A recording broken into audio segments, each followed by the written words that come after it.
in 3, 2. So the Panthers stay red hot, 10 of 12, 5 in a row after last night's victory over Columbus. We got the trade deadline coming up in a couple of hours today. ESPN's John Buccigross joining us here. Love having John on the program. John, thanks for hanging out with us today. And okay, so if you're home one night, you're not working, you got your NHL center ice package, where do the Panthers rank on like watchability? Are they one of the teams that you make sure you check out if you have time? Oh yeah, for sure. Usually if I have a play-by-play game coming up, then I focus on those two teams. Like I'm doing Edmonton Buffalo Monday. So like for this weekend, starting tonight, I'll start to watch their games, just to kind of do homework and obviously just to tighten things up a bit and read their articles. So I do kind of get, centered on what the game I have coming up. But certainly, I mean, the Panthers are always a great watch. I was watching last night's game. I was at ESPN doing the intermission, so we have the big bank of monitors. We can kind of watch all the games. And so certainly they're tough and they're fun and they're fast and they're star-studded now. And so certainly they are must-watch. It feels like, they've won 10 of 12. They've won 5 in a row. They're doing it without Tkachuk. They're 5-1, I think it is, since the Four Nations face-off without Matthew Tkachuk. It kind of feels like they're in that mode where, all right, the playoffs are really soon. Let's start playing Panther hockey.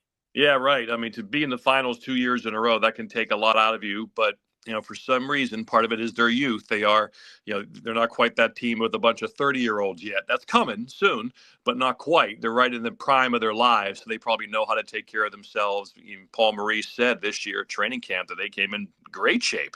Thought maybe they have to play their way into shape after a summer of partying, but the new hockey player isn't really geared that way. They're always working out. They're always ready to go, and they know what to do to get rested and recharged. And yeah, it's a fun team. Tkachuk kind of set the culture. That will go down always as the biggest move in franchise history was the trade for Matthew Tkachuk. It took a lot of courage to trade someone like Huberdeau, but obviously he was identified. He dragged everyone into the fight. And now even when he's not there, they're fighting. So it was really just an amazing moment in Panther history. And now, even though he isn't playing, the style of play continues. Then you add Seth Jones, and then you continue to energize the team with trades. And really, I also love what Paul Maurice said recently, that Sergei Bobrovsky's in the prime of his career. I thought that was just a very smart word to use. Obviously, he's not in his athletic, physical prime from an age standpoint, but he really is kind of self-actualized. He's found his game. He's on a good team.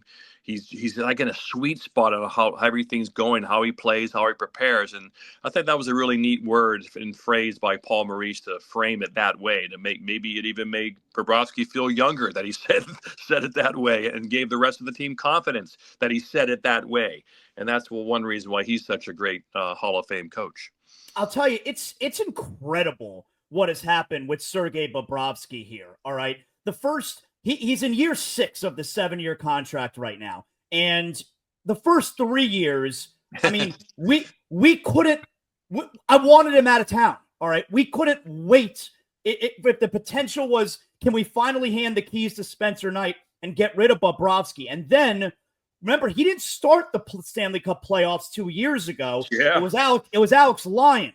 And then once Bobrovsky got in net and they made the run from that point on, I mean, John, every game now, including last night, when he makes a big save, the entire building is chanting for him. He has turned into an all-time beloved Florida Panther, and what I think is the greatest free agent signing in the history of the team. Yeah, he was certainly, like you said, that was a bad contract until they won. And then whenever you win, every contract is good, every trade is good, every coaching hire is good. And that's what winning does. But you're right. It really was a tenuous situation not to, who knows what would have happened. He might have been bought out had the Bruins won that series. Even if they won in 7 after Bobrovsky came in and played well, who knows what would have happened for Sergei Bobrovsky. Maybe they would have cut bait, gone with Spencer Knight eventually, and then the history would have been different. But you're right, it really did change in that Bruins series. So many lives changed in that Bruins series all the way around. Boston as well. Bruce Cassidy, never goes to Vegas and coaches, wins the Stanley Cup, and so it's really been interesting about him. And I'm happy for him because he was a Hall of Famer before last year's Stanley Cup. And now he's certainly a Hall of Famer now, but he already was one. And now he ties Phil Esposito top 10 all-time wins. And looks like he's got a couple more years of wins to go, probably another, 40 to 50 at least in this contract. And another maybe 10 this year, another 30 next year. And there he is, creeping towards 500. Yeah. No, I was looking at that. I was thinking, if they sign him to an extension, I thought maybe another 10 wins this year too, another 2 years. He's probably passing Luongo for fourth all time. Anyway, give me some thoughts here on the Seth Jones trade. The Panthers, and I want from both perspectives, the idea that they acquired Seth Jones and also giving up Spencer Knight. Like I told my son, he's 16. I was like, hey, they just traded away Spencer Knight for Seth Jones. I love the deal. And my son was like, well, what about the future? I'm like, listen, they're trying to win Stanley Cups right now, not worry about who's going to be Bobrovsky's replacement 2 or 3 years from now. Yeah, that's like a 2-year window now.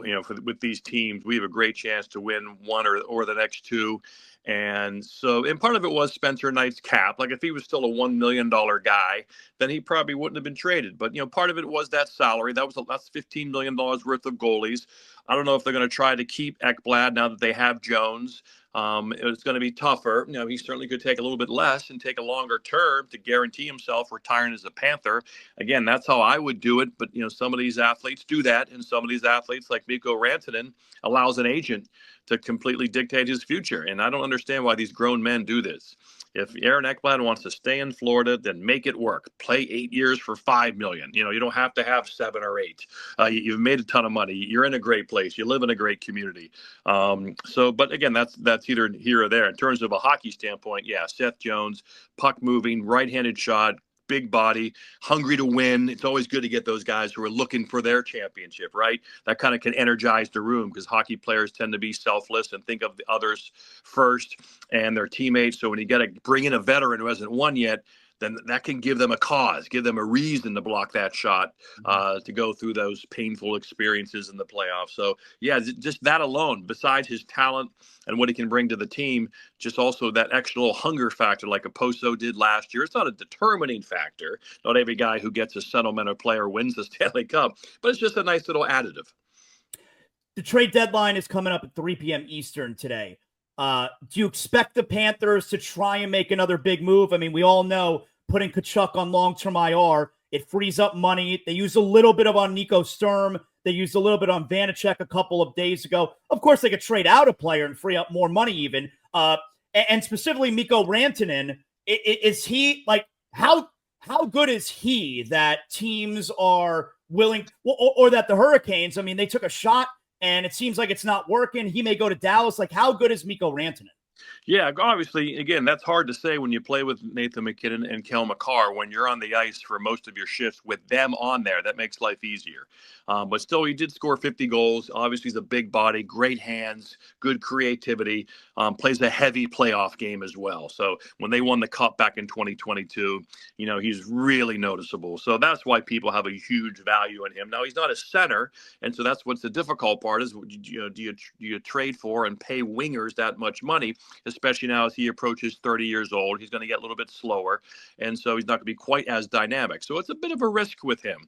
And I guess that's the holdup in Dallas. But again, someone like him with Ekblad or whomever, again, take control of your own affairs. If he would have done that, he would have stayed in Colorado and taken a little bit less. Okay, you've already made $100 million in your career. So is 12 million times 8.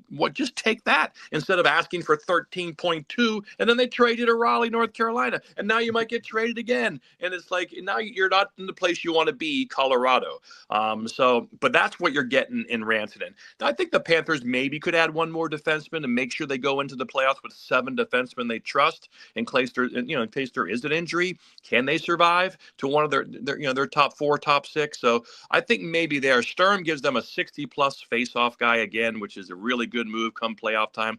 They seem to be set now in their bottom 6. I think they love everybody there. Maybe one more defenseman today. Now, also speaking of the trade deadline, I don't think anyone really expects that to happen this year, but could there be a time down the road where Pittsburgh moves on from Crosby just because they're not in a place where they're ready to win? I don't think so. I think he really wants to stay there for the entirety of his career. They're going to they got a ton of draft picks next couple of years. They could get very lucky this year finish in the bottom 5, win the lottery, and suddenly they might get the first pick.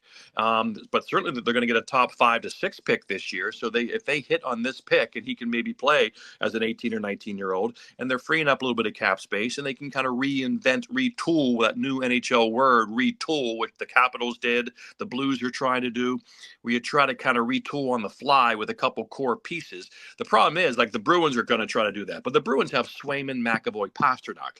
The Penguins don't really have in their prime like a 3-headed monster like that. They have no goalie. All their defensemen are either old or young or not good. And up front, it's really only Crosby. Then it's Rust and Raquel. So you don't quite have that, that McAvoy, Swayman, Pasternak will allow the Bruins to maybe retool and maybe get back up in the upper echelon, but probably not with the Panthers and Lightning. They just don't have the horses for that to compete with those teams who currently in the East are your big dogs. Where do you think Marchand winds up today? Again, I can't believe he'd be traded.